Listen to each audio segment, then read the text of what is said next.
Hey guys, Divyansh here, welcome back to another episode of Football Daily। और Lionel Messi ना मानता भाई नहीं मानता हमारा भाई ने पीएसजी का जाते जाते भी कहीं ना कहीं पचका कर दिया। और हाल ही में अगर हम स्पेनिश रिपोर्ट डिफेंसिव सेंट्रल की बात करें तो उन्होंने कॉन्वर्सेशन को लीक किया है, यानी कि मतलब उन्होंने कोई रिकॉर्ड ऑडियो या फिर उन्होंने कोई रिटन डॉक्यूमेंट लीक नहीं किया है, बट कहीं ना कहीं उनके जो क्लोज सोर्सेज है उन्होंने इस चीज़ को क्लेम किया है कि भाई जब पीएसजी को यहाँ पर मेसी छोड़ रहे थे तो अपने लास्ट कुछ जो उनके स्टेटमेंट थे, जो उनके इंटरेक्शन थे पीएसजी को छोड़ने से पहले, उन्होंने यहाँ पर किलियन एम्बापे को ये सलाह दी थी कि भाई देखो मैं तो यही कहूँगा कि तुमको यहाँ पर बार्सिलोना ज्वाइन करना चाहिए। And of course like Lionel Messi being the king and the prince of Barcelona, कहीं ना कहीं ये एक्सपेक्टेड भी था। लेकिन उन्होंने कहा कि अगर तेरे को रियल मैड्रिड ज्वाइन करना है तो तू ज्वाइन कर ले, लेकिन भाई तू इस केज से बाहर निकल because you deserve a winning project. And I quote, ये हिसाब था कि भाई ये जाते जाते कहा। और इसके रिगार्डिंग भाई सोशल मीडिया पे अलग बस क्रिएट हो रखा है कि भाई कैसे लियोनेल मेसी ने जाते जाते अपना तो भला किया ही किया, लेकिन एम्बापे का भी भला कर दिया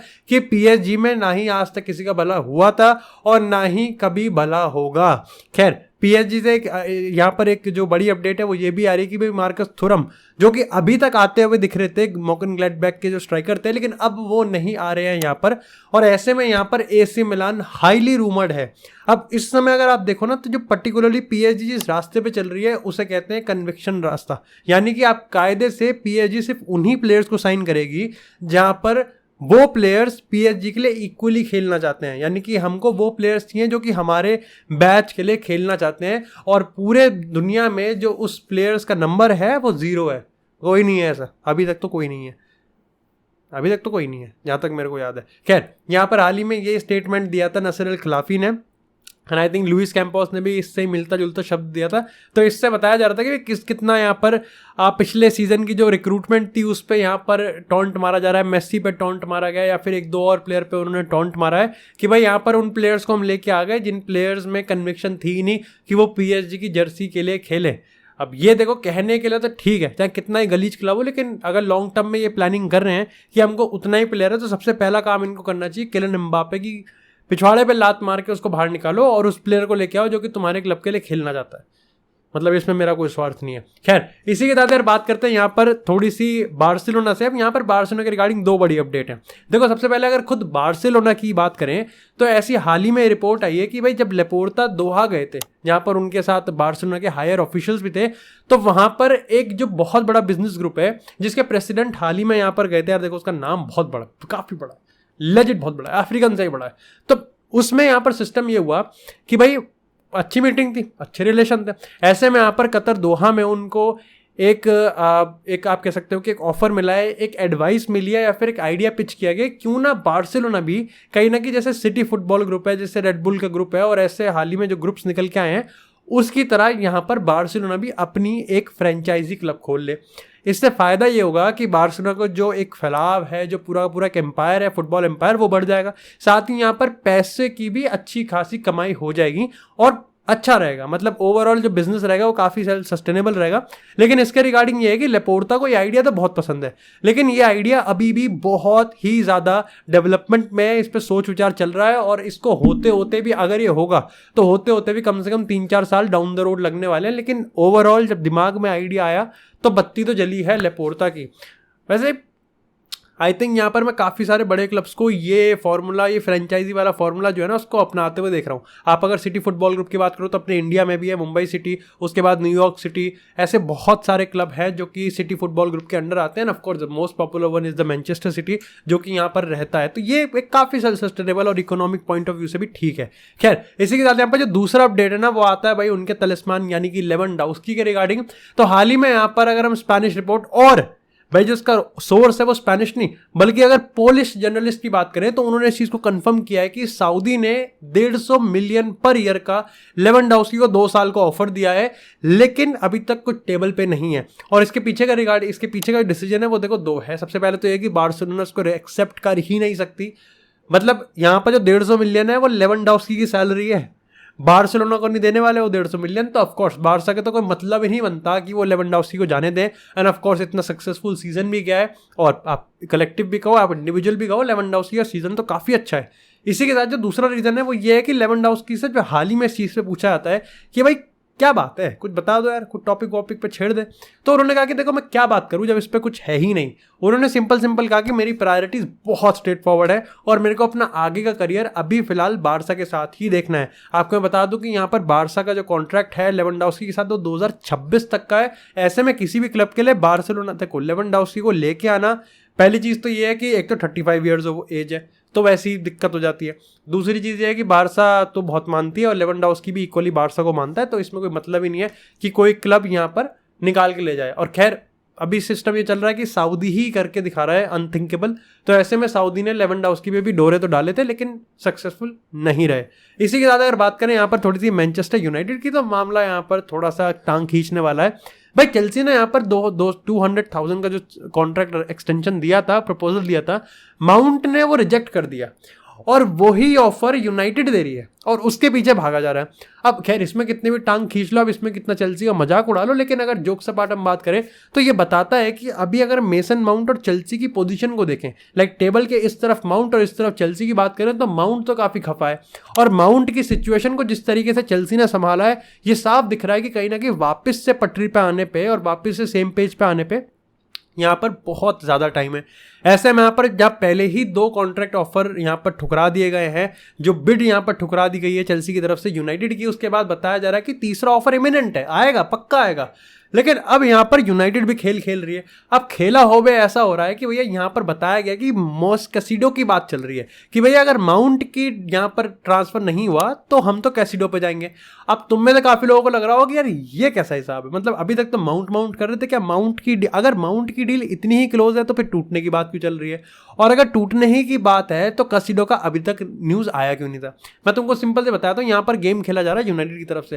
देखो यूनाइटेड एक तीर से 2 निशाने कर रही है। देखो सबसे पहली चीज़ तो वो यहाँ पर चेल्सी को ये बता रही है कि ऐसा है कि हमको ज़रूरत तो है माउंट की, क्योंकि ये तो यूनाइटेड ने भी कंफर्म कर दिया कि इतना दिक्कत नहीं देंगे, इतने लॉन्ग नेगोशिएशन में हमको नहीं आना, ये जेडन सैंचो वाला हमको ट्रांसफर नहीं करना, हमको सिंपल ट्रांसफर करना है, हम आ रहे हैं, एक्सेप्ट करो और हम लेके जाएंगे। माउंट नहीं होगी, दुल्हन होगी। लेकिन जो निशाना बताया जा रहा है वो ये है कि भाई चेल्सी को ये बताने की जरूरत है कि भाई तुमको भी बेचने की जरूरत है। जो तुम्हारा प्लेयर है ना, वो ऐसा नहीं है कि बहुत खुश है और तुमको पैसों की जरूरत है, तुम्हारा कॉन्ट्रैक्ट एक्सटेंशन भी उसने ठुकरा दिया है और अगर ज़्यादा करोगे तो वो 6 महीने बाद प्री एग्रीमेंट साइन करके चाहे बायर्न के साथ जाए चाहे यूनाइटेड के साथ है, तुमको एक ढिल्ला भी नहीं मिलेगा। अभी तो 70-70 कर रहे हो, अभी 50 मिल रहे हैं, वो भी नहीं मिलेंगे। दूसरा यहाँ पर है कि तुमको पता है कैसिडो एक्चुअली में टॉप टारगेट है चेल्सी का।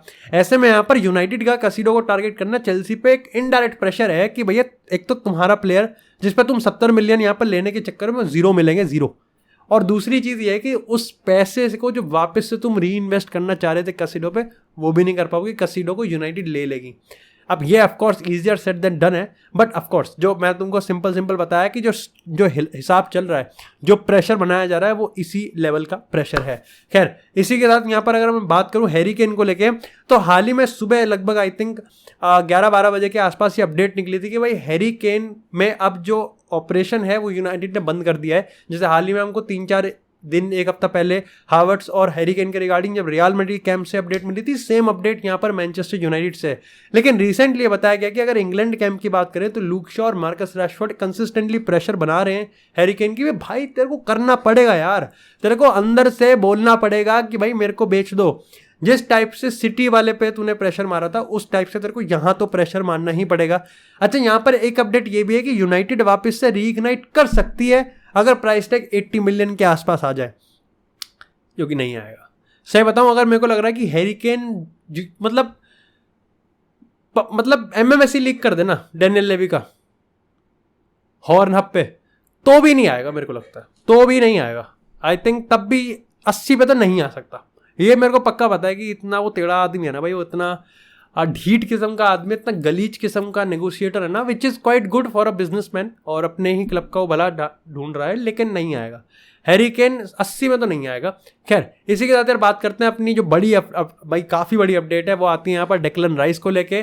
तो भाई हाल ही में यहाँ पर डेक्लन राइस और आर्सेनल के चर्चे भाई सबने सुने, ये अफेयर चल रहा है और इस अफेयर का एक कहीं ना कहीं निकाह होने वाला था, इनके बीच में शादी होने वाली थी, लेकिन अल्टीमेटली भैया यहाँ पर आ जाता है एक दिल जला, यानी कि मैनचेस्टर सिटी की बात करें तो भाई तुमको बता दूं कि डेविड ऑनस्टीन के हिसाब, अगर हम हिसाब की बात करें तो हाईली रिलायबल रिपोर्ट है कि मैनचेस्टर सिटी का जो ऑफर है वो इमिनेंट है ऑफर हुआ नहीं है। अब इसी में फेब्रिजो रोमेनो की भी रिपोर्ट थी, उसने ये चीज़ कहा कि देखो बहुत बढ़िया मतलब कॉन्क्रीट आप कह सकते हो इंटरेस्ट है मैनचेस्टर सिटी का। अब यहाँ पर मैनचेस्टर सिटी से तभी बिड करेगी जब यहाँ पर डेक्लन राइस आने को तैयार होगा, यानी कि कायदे से मैनचेस्टर सिटी रेस में तभी एंटर करेगी जब उसको पता है कि रेस वही जीतेगा। ऐसे में काफ़ी लोग ये भी कह रहे हैं कि मैनचेस्टर सिटी का ऑफर टेबल पे आना ही आर्सेनल की अपने आप में हार है। खैर ये अभी तक हुआ नहीं है। अब इसका सवाल ये उठता है कि भाई ऐसे पॉइंट ऑफ टाइम पे मैनचेस्टर सिटी और या फिर आर्सेनल करेगी क्या। अब देखो जब सिटी की बात हमने करी, सिटी का तो सिंपल है कि भाई अभी वो इवैल्यूएट कर रहे हैं, क्योंकि एज ऑफ नाउ मैं तुमको सीधा सीधा स्पॉइलर ब्रेक कर दूं, Arsenal are ahead of Manchester city.